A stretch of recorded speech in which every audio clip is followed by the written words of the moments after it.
चंदना गुलजार खान साहिबा जी। बहुत शुक्रिया स्पीकर साहब। बिस्मिल्लाहिर्रहमानिर्रहीम। बात तो आपको पता ही है कि हमने क्या करनी है। जो सानेहा 9 सितंबर हुआ इस हाउस में, आप भी उसके गवाह हैं, हम भी उसके गवाह हैं। मैं मुख्तसर बात करूँगी स्पीकर साहब। आपको पता है मैं ज़्यादा फ्लोर नहीं लेती, क्योंकि अल्हम्दुलिल्लाह हमारे कॉलीग्स हैं वो अक्सर बातें कवर कर जाते हैं, लेकिन कभी कभी इंसान मजबूर हो जाता है कि ऐसी बात करे जो हमने कभी सोची भी नहीं थी कि हम वो बात करेंगे। 3 मुख्तसर पॉइंट। पहला ये, जब कुलभूषण जो एक इंडियन स्पाई था पाकिस्तान आया, या अभिनंदन जो पाकिस्तान का दुश्मन था, खुला पाकिस्तान को अटैक करने आया, उनको हमने मेहमानों वाला फ़र्स्ट क्लास ट्रीटमेंट दिया। कहा यह जाता है कि इंटरनेशनल कवानीन थे और उसके मुताबिक उनको हमने अच्छे तरीके से रखना था। लेकिन क्या जनाब स्पीकर, पाकिस्तान में पाकिस्तानियों के लिए कोई कानून नहीं है जो लागू होगा। हम अपने लोगों को, ये ऐवान ना भी होता, कोई और ऐवान होता, कोई घर होता, कोई ज़मींदार होता, हम जिस तरह लोगों को उठा के लेके जाते हैं, ये मैं आपको एक सिस्टमिक बात बता रही हूँ, मैं आपको पीटीआई की बात नहीं बता रही हूँ। क्या पाकिस्तान में एक आम शहरी की इज़्ज़त है? उसकी प्रॉपर्टी की कोई हिफाजत है? मैं जब ख़ुद अडियाला में थी, वो तो खैर एक और एक्सपीरियंस है, लेकिन जब मिलने जाती थी हमारे एमएनएस को, तो एक ज़माने में डिप्टी सुपरिटेंडेंट साहब से मैंने पूछा कि जी यहाँ पे कोई साहिब निसाब लोग आते हैं, कोई मालदार लोग? तो मुझे आगे से कहते हैं कि नहीं मैडम, माशाल्लाह यहाँ पे सिर्फ गरीब लोग आते हैं। यानी पाकिस्तान की जितनी भी बदबख्ती है वो हमने गरीबों पर डाल दी है। अगर आप फास्ट फॉरवर्ड करें इस चीज़ को स्पीकर साहब, और आपके नोटिस में ये होना चाहिए, 9 मई का सानेहा होता है पीटीआई के ख़िलाफ़ और पाकिस्तान के ख़िलाफ़। 9 फरवरी को दोबारा इलेक्शन होता है, जिसमें आपको अच्छी तरह पता है फॉर्म 47 की पैदावार इस हाउस में बैठ जाती है, और फिर 9 सितंबर का सानेहा होता है। अब ये प्लान करता है, मुझे भी पता है, आपको भी पता है कि ये कितने ज़हीन लोग हैं। बाइडन की एक कॉल आती है और उस अभिनंदन को रिलीज़ कर दिया जाता है। आपकी कल से कॉलेज आ रही हैं पुलिस को, डीआईजी को, इस्लामाबाद की जितनी भी एडमिनिस्ट्रेशन है, प्रोडक्शन ऑर्डर्स पे काम नहीं हुआ। 10 एमएनएज हैं, उनका कोई क्राइम नहीं है, उन्होंने कोई गुनाह नहीं किया और वो जेल में बैठे हुए। और इंडियन दुश्मन को हमने बाइज़्ज़त घर भिजवा दिया चाय पिला के। और तो और छोड़ें, सिटिंग जो फॉर्म 47 के ऑनरेबल प्राइम मिनिस्टर हैं, उन्होंने जो वीपीएन के थ्रू हम ये ट्विटर करते हैं, उन्होंने ट्विटर आपको पता है बंद किया हुआ है, स्लो किया हुआ है। मोदी जो है टीवी पे जाके कहता है, इंडियन पार्लियामेंट में कहता है कि मैंने पाकिस्तान में घुस के 26 पाकिस्तानियों को मौत के घाट उतारा है। वो हमें दहशतगर्द कहते हैं, आम पाकिस्तानियों को। और हमारा प्राइम मिनिस्टर, मेरा तो खैर नहीं, फॉर्म 47 वाला, वो उनको ट्विटर पे मैसेज करता है कि जी बड़ी आपको मुबारकबाद हो। थोड़ी तो अपनी इंटरनेशनल इज़्ज़त इंसान रख ही लेता है, कोई गैरत कर लेता है। ठीक है आपकी ज़ाती दोस्तियाँ होंगी, वतन के लिए इंसान ज़रा शर्म कर लेता है।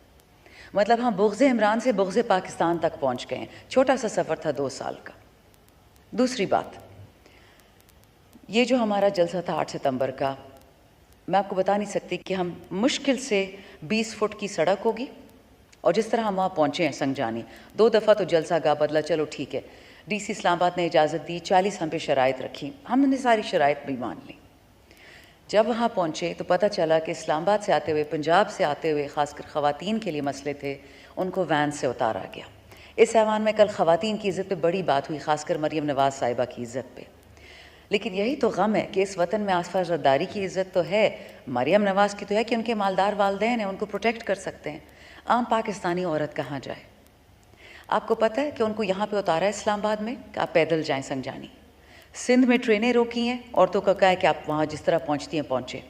और फिर 2 घंटे बाद इस्लामाबाद पुलिस, जो किसी वाइसरॉय की पुलिस बन गई है, उन्होंने एक मेमो इशू किया कि जो लोग पैदल आएंगे उनको हम अरेस्ट करेंगे, उन पर शेलिंग करेंगे। तो पहले हमें एनओसी मिलती है और एनओसी के बाद नया कानून बनता है। ये कोई कानून बनाने वाली फैक्ट्री है? आप भी उस दिन बैठे हुए थे स्पीकर साहब, जब इस हाउस में जुमे वाले दिन 5 मिनट में हम एमएनएस के ख़िलाफ़ कानून पास किया गया कि अगर एनओसी की ख़िलाफ़ वर्जी की, हमने तो ख़िलाफ़ वर्जी करनी ही नहीं थी, लेकिन आपने एनओसी देने के बाद कंटेनर्स यूँ ज़िगज़ैग करके लगाए, तो उड़ के तो हम जाने सरे, हेलीकॉप्टर्स हमारे पास हैं नहीं, तो हम जाएँ तो कहाँ जाएँ स्पीकर साहब? बहुत यहाँ पे कल मुकालमे हुए, और पता नहीं पीटीआई की औरतें आसमान से उतरी हैं, और हमारी मरियम बहन है। हो गया आपकी बहन, बहुत अच्छी बात है, इज़्ज़त करेंगे तो करवाएंगे ना, ऐसे थोड़ी होगा। मैं आपको एक चीज़ बता दूँ स्पीकर साहब, और फिर आप मुझे बताएं अगर मैं गलत कर रही हूँ मैं उसी वक्त बैठ जाऊँगी। मोहतरमा बेनज़ीर भुट्टो शहीद की, अल्लाह उनको जन्नत फिरदौस में जगह दे, तस्वीर किसने गिराई थी हेलीकॉप्टर से इलेक्शन में? इमरान खान तो उस टाइम नहीं था। किसने शौकत खानम में बॉम्ब रखे थे और 11 कैंसर के पेशेंट्स को मरवा दिया था, शहीद करवाया था, जिस दिन खान साहब ने पीटीआई की अनाउंसमेंट की थी? किसने मरियम नवाज़ और उनकी वालिदा के बारे में गंदी बातें की थी जब वो बंदा पीपल्स पार्टी में था, अब वो नून लीग में है? इमरान खान ने कोई बात नहीं की थी। आज हमें पता चलता है खान साहब की बहनों से, जिन पे नकली केसेस किए गए, जो गैर सियासी ख़वातीन हैं, कि कोशिश हो रही है कि खुदा न खास्ता खान साहब को जेल में कोई नुकसान पहुँचे। तो यहाँ पे जो इतने बड़े बड़े भाषण होते हैं, इसके नीचे, कुरान के नीचे कायदे आज़म सामने हैं, उनके कदमों में हैं हम। तो मुझे आप कोई रोशनी या कोई खुशी या कोई पाकिस्तान के लिए उम्मीद की किरण दिखा सकते हैं? मुझे तो कुछ नहीं नज़र आ रहा स्पीकर साहब। होगा यही कि अब लोग सड़कों पे निकलेंगे।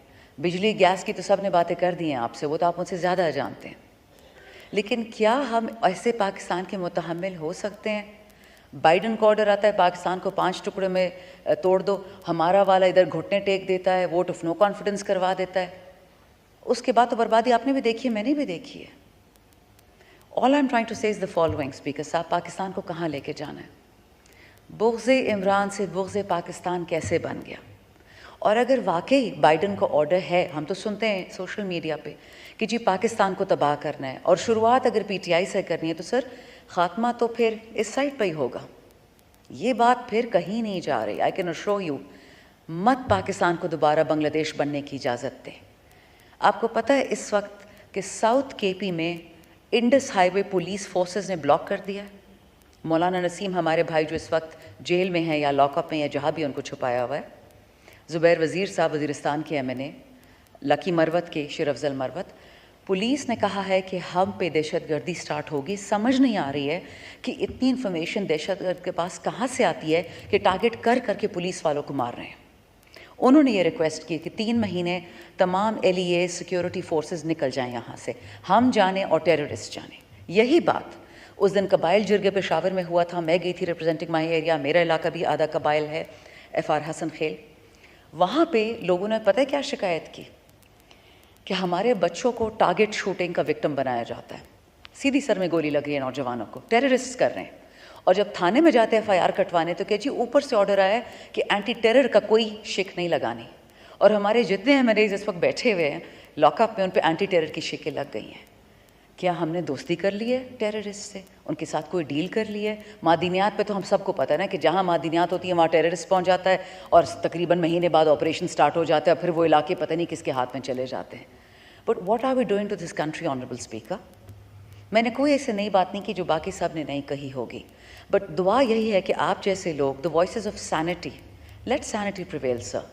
बिकॉज देखें ना 25 मई को हमने वापस हाथ उठाया था 2022, ना 9 मई को हमने वापस हाथ उठाया था, ना हमने आज उठाया है और ना आइंदा उठाएंगे। वो आदमी जो कहता था कि मैं पाकिस्तान की ईंट से ईंट बजा दूंगा, उसको तो प्रेसिडेंट लगवा दिया। वो जो लंदन में बैठा होता था कहता था कि पाकिस्तान खा गए। ख्वाजा आसिफ साहब ने कल मुझ पे अटैक किया, but it was very interesting, personal attack उन्होंने किया कि शानदाना कहती है कि खान नहीं तो पाकिस्तान नहीं, मतलब वो बात मैंने कही थी। इट्स इंटरेस्टिंग कि मेरी पूरी स्पीच उन्होंने गवारा सुनना नहीं की। मैंने शुरू में यही कहा कि आज के दिन इमरान खान को उठा लिया गया, कल को उनकी बीवी को उठाएंगे, कल को मुझे उठाएंगे, मेरी वालदा को, और पाकिस्तान की कोई औरत महफूज नहीं रहेगी अपने घर में। स्पीकर साहब, दिस वाज 9 मई, 2 years later, almost 2.5 years later, exactly यही हुआ है। कोई औरत इस दहशत से नहीं बची। और अगर ये किसी का ख्याल है कि दहशत सिर्फ PTI के लिए है, सर वक्त बदलने में देर नहीं लगती। कोई भी औरत इस मुल्क में, इंडिया हम बन जाएंगे, जिस तरह Delhi is the capital of rape, Pakistan में कोई नहीं बचेगा। आपसे रिक्वेस्ट है, आपकी तवस्सुत से, कि जो सोचने वाले लोग हैं इस मुल्क में, अभी भी वक्त है, मत बातें वहाँ लेके जाएं कि हम वापस वहाँ से नहीं आ सकेंगे। हमारे तो इंशाल्लाह कॉलीग्स कल आ जाएंगे। We expect you will honour your agreement जो IG के साथ हुआ था कि आज प्रोडक्शन ऑर्डर्स शुरू होंगे, इशू भी होंगे, और कल हमारे दोस्त आ जाएंगे इस हॉल में। गलत बात करना, लड़ना दुनिया के सबसे आसान काम है, बट अपने आप पे काबू करना स्पीकर साहब सबसे मुश्किल काम है। We are hoping you will take this situation very seriously, we are also monitoring it, और सारे पाकिस्तान की आंखें इस वक्त आप पर हैं। बहुत शुक्रिया। पाकिस्तान जिंदाबाद।